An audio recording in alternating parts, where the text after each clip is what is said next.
Welcome to the great world war. तो British ने attack किया जर्मन्स को, और जर्मन्स ने काफ़ी अच्छा डिफेंड किया और हेवी लॉसेस हुए ब्रिटिश के। ब्रिटिशर्स जो वहाँ लड़ रहे थे उनके मुताबिक ये फार वर्स थी बैटल ऑफ मॉन्स के। ये मॉडर्न वॉरफेयर थी जो एक दिन में ख़त्म होने की बजाय कई हफ्ते चलती थी।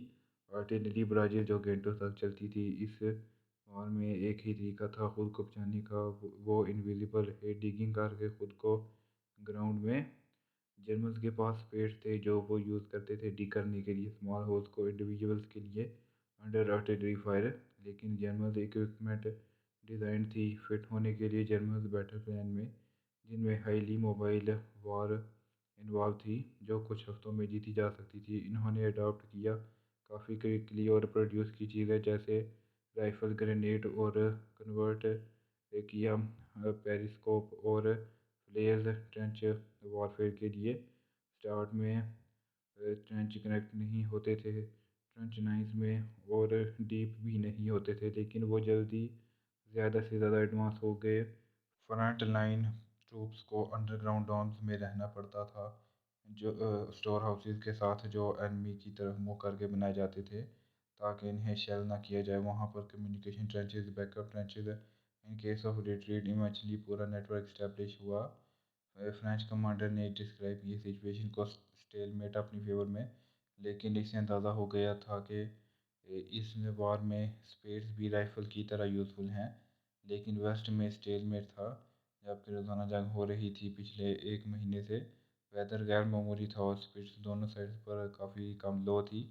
लेकिन स्पीड्स कितनी कम होती है अगर इन्हें पता होता कि इस फ्रंट पर अगले 4 साल तक कोई चेंज नहीं होगा। ईस्ट में स्टेलमेट के अलावा सब कुछ था।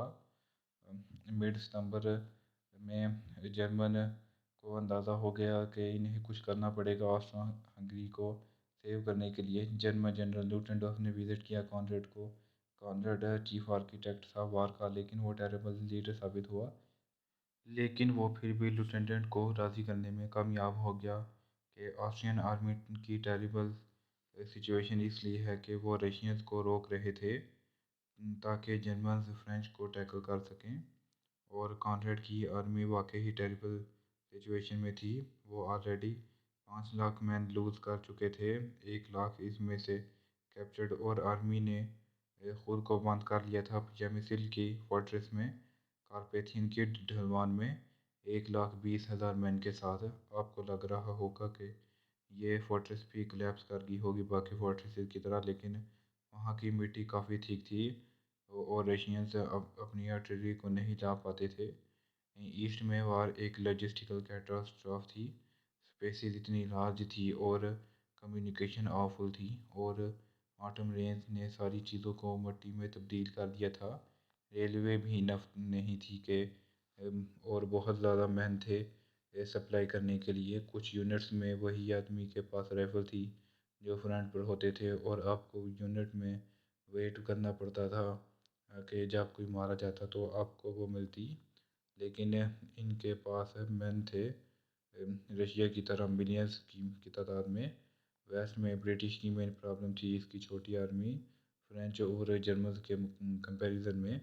लेकिन ब्रिटिश इंगेज हुआ हिस्ट्री की one of the largest campaign में से एक, और 12 सितंबर को ब्रिटेन ने अनाउंस किया कि सिर्फ 6 हफ्तों में 4,78,000 मैंस ने वॉलंटियर किया। वो आर्मी रेज़ करने में कामयाब हो गई मैंडेटरी सर्विस के बगैर, जो सारी कॉन्टिनेंटल आर्मीज़ ने यूज़ की थी। जबकि इस आर्मी के साथ इश्यूज थे। प्रोफेशनल ब्रिटिश आर्मी सोल्जर्स मायूस थे नए यूनिट्स की क्वालिटी से, और इन्हें रिडिकुलस तक कहने लगे और पॉइंट आउट करने लगे कि जर्मन्स को 40 साल का हार्ड वर्क लगा और कंसक्रिप्शन आर्मी क्रिएट करने के लिए। न्यू रिक्रूट्स में एक बात ये थी कि ज़्यादातर पाल्स बटालियन की तरफ फॉर्म्ड थे, जिसमें सारे लोग एक टाउन या प्रोफेशन से होते थे। यहाँ पर साइड नोट ये था कि ब्रिटिश ये नहीं सोचते थे इस टाइम पर कि अगर यूनिट्स जियोग्राफिकली मिक्स ना हो तो टाउन की सारी मेल पॉपुलेशन एक दिन के अंदर سنگل بیٹل میں ختم ہو سکتی ہے۔ انہوں نے اسے مشکل طریقے سے سمجھا۔ اس ویک میں آپٹیمزم کافی ہائی تھا برٹش اور فرینچ آرمیز کا، کیونکہ جرمنز مان سے ریٹریٹ کر رہے تھے، لیکن یہ آرمیز کے آئن ریور تک پہنچنے سے پہلے تھا، جہاں انٹرنچمنٹ شروع ہوئی اور 2 ہفتوں میں لمبی بیٹل اور بمبارڈمنٹ شروع ہوئی۔ اس ٹائم تک دونوں سائڈ کی طرف آسٹریا ہنگری کو سب سے ویک مانا جانے لگا، اور یہ کافی آبویس تھا کہ جرمن اسسٹنس چاہیے سروائیو کرنے کے لیے، اور رشینز کمیٹڈ تھے سیریس اور کنٹینیوس ایفرٹ کرنے کے لیے تاکہ فنش کیا جائے اور وہ جرمنز کی طرف فوکس کر سکیں۔ General Ivanov of Russian imperial army south east front نے اپنا پورا زور لگایا آسٹرین پر، جو ساؤتھ کی طرف ریٹریٹ کر رہی تھی، اور انہیں بیٹل آف گلیسیا میں ڈیفیٹ کے بعد پلان کے مطابق سٹی فورٹریس آف پیجامسٹ، پھر کراکاؤ اور پھر بوداپیسٹ، اس نے جرمنز کو فیئر میں مبتلا کر دیا، اور انہوں نے 4 آرمی کارپس کو ویسٹرن فرنٹ سے ایسٹ کی طرف بھیجا کراکاؤ کے نارتھ میں، جو امیڈیٹ تھریٹ پروو ہوا رشینز کے لیے۔ یہ جرمن ریلوے کا کمال تھا، اور اس نے جنرل کی بات کو پروو کیا کہ اگر وہ ویٹ کیا وار کے لیے تو رشین ریلوے جرمنز کے مقابلے پر آ جائے گی، اور جرمنز تب جنگ نہیں جیت پائے گا، سو وار 1914 میں ہی ہونی چاہیے۔ ایوانوف نے پوری 30 ڈویژنز کی تھریٹ سے نپٹنے کے لیے بھیجا۔ انہوں نے نارتھ کی طرف مارچ شروع کیا، اور صرف 30 ڈویژنز گلیسیا میں رہ گئیں آسٹریا سے ڈیل کرنے کے لیے، لیکن ایسٹ پرشیا میں فردر 25 ڈویژنز تھی۔ یہ لگنے لگا تھا کہ ایوانوف کے پاس ریئل وار مشین ہے جرمنز کے لیے۔ رشینز جرمنز سے ڈیزاسٹرس لاس آف ٹیننبرگ اور میسونین لیک کا بدلہ لینا چاہتے تھے، سو ایسٹرن فرنٹ پر بہت زیادہ لوگ تھے جنہوں نے بڑی ٹیریٹری کو کور کر رکھا تھا۔ ویسٹ میں اس کا اپوزٹ تھا، آئن ریور کے قریب اسٹیل میٹ تھا، اور دونوں سائڈز ٹرنچز کو کھود رہی تھی، صرف چند سو میٹر ایک دوسرے سے۔ دونوں سائڈز اپر ہینڈ نہیں لے پا رہی تھی اور نہ ہی ریٹریٹ کر رہی تھی۔ برطانیہ اور فرانس روزانہ تقریباً 2000 کیجوالٹیز فیس کر رہے تھے، اور جرمنز کے لاسز کافی ہیوی تھے۔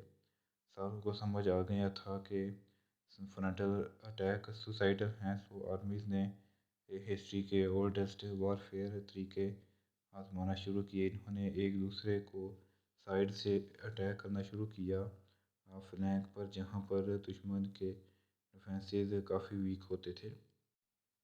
آئن اور انگلش چینل کے درمیان 300 کلومیٹر اوپن گراؤنڈ تھا، جو دونوں سائڈ سے ابھی تک تباہ نہیں ہوا تھا۔ نیا جرمن جنرل فالکنہائم بلیو کرتا تھا ہارڈ آفینسو پہ، تو اس نے سوچا کہ اس کے پاس اپرچونٹی ہے الائڈ فورسز کو اس مقام تک لا سکے جو اس سے پہلے کوئی نہیں لا سکا، اور اگر وہ ایسا نہ کر سکا تب بھی وہ چینل پورٹ کو تک لے سکتا ہے، تو اس کو بڑا اسٹریٹجک ایڈوانٹیج ملتا۔ اس نے موو کرنا شروع کیا۔ فرینچ اور برٹش آرمیز نے ری ڈپلائے کی آرمیز کو اس نئے تھریٹ کے لیے، اور انہوں نے کافی اچھا کام کیا، سو آٹمریز اور کورڈ کے آنے کے ساتھ ٹرینچ لائنز بڑھتے بڑھتے نارتھ ایسٹ تک پہنچ گئیں۔ یہاں پر پرابلم یہ تھی، دونوں سائڈز کوئکلی اٹیک نہیں کر پا رہی تھی اور آرٹلری کو نہیں لا پا رہی تھی۔ فرینچ کو ریلوے میں کافی ایڈوانٹیج تھا۔ فرینچ کو پرشیا کے خلاف 1871 میں ڈیفیٹ کی بڑی وجہ تھی فرینچ ریلوے سسٹم، لیکن فرانس نے سبق سیکھا اور 40 سالوں میں ڈینس اور ہائیلی ریلوے سسٹم ڈیولپ کیا۔ جرمنز کے لیے پرابلم یہ تھی کہ ریٹریٹ کرنے والے بیلجیم نے ٹریکس کو سبوتاژ کر دیا تھا، اور ساری چیزیں ساتھ لے کے تھے جو وہ لے جا سکتے تھے۔